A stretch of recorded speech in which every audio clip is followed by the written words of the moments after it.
ઘરમાં કોઈ સબ્જી અવેલેબલ ના હોય તો આ રીતે આપણે દહીંનું વધારીને ખાઈ શકાય. આ વધારેલું દહીં ખાવામાં બહુ જ મસ્ત લાગે છે. આની ઘણી જગ્યાએ દહીં તિખારી બી કહેવામાં આવે છે. તો આના માટે મેં 4 થી 5 તળી લસણને લઈ એને આપણે આ રીતે ખલમાં લાલ મરચાં જોડે અને થોડું મીઠું નાખી અને થોડીક વાટી લેવાનું. અને સૌથી પહેલાં આને મરચાં સાથે લસણ વાટવામાં આવે તો સરસ એવો ટેસ્ટ આવે છે દહીંમાં. તો અહીંયા મેં એક મીડિયમ સાઇઝની ડુંગળી લીધી છે, એને આપણે ઝીણી સમારી લઈશું. ઘણા લોકો રાયતામાં ડુંગળી નથી નાખતા, પણ આનો ટેસ્ટ બહુ જ સરસ લાગતો હોય છે. તો ડુંગળીથી વધારીએ તો સરસ સ્વાદિષ્ટ એવું રાયતું બનીને તૈયાર થાય છે. તો અહીંયા મેં લીલું મરચું એક લીધું છે, જે થોડું મોટું કાપી લઈશ, કારણ કે બચ્ચાઓના મોઢામાં આવે તો એને તીખું લાગે છે તો નીકાળી શકાય. હવે આ કઢાઈ સ્ટીલની લીધી છે, એમાં 2 થી 3 ચમચી મેં ઘી લીધું છે. તમે ચાહો તો તેલ બી લઈ શકો છો. તો અહીંયા ઘીનો ટેસ્ટ સારો લાગતો હોય છે દહીંની અંદર. તો અહીંયા મેં 1 થી 2 પિંચ જેટલું જીરું લઈ અને એને થોડું થવા દઈશ. પછી 5 ચમચી હિંગ નાખી છે. હવે આપણે મીઠા લીમડાના પાન આમાં નાખીશું.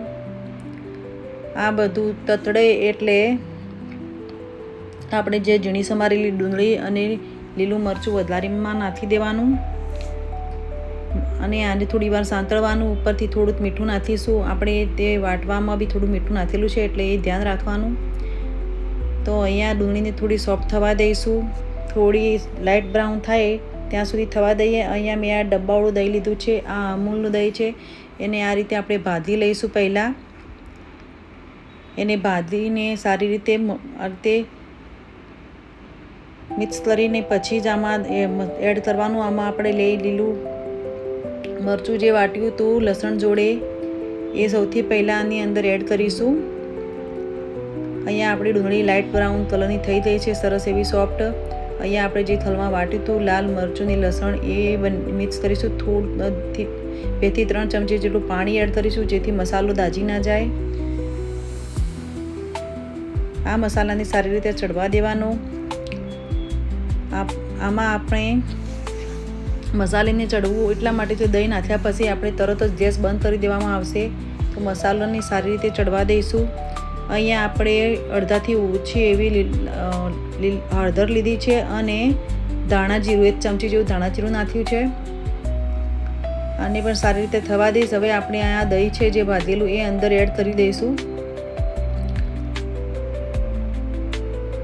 તો અહીંયા આ દહીંની સબ્જી બનીને તૈયાર છે. વધારેલું દહીં કહો, રાયતું કહો કે દહીં તિખારી, બધી જગ્યાએ અલગ અલગ નામ આપવામાં આવે છે, પણ આ એક જ રીતે બને છે. અને આની પરાઠા સાથે ખાવાની બહુ જ મજા આવે છે.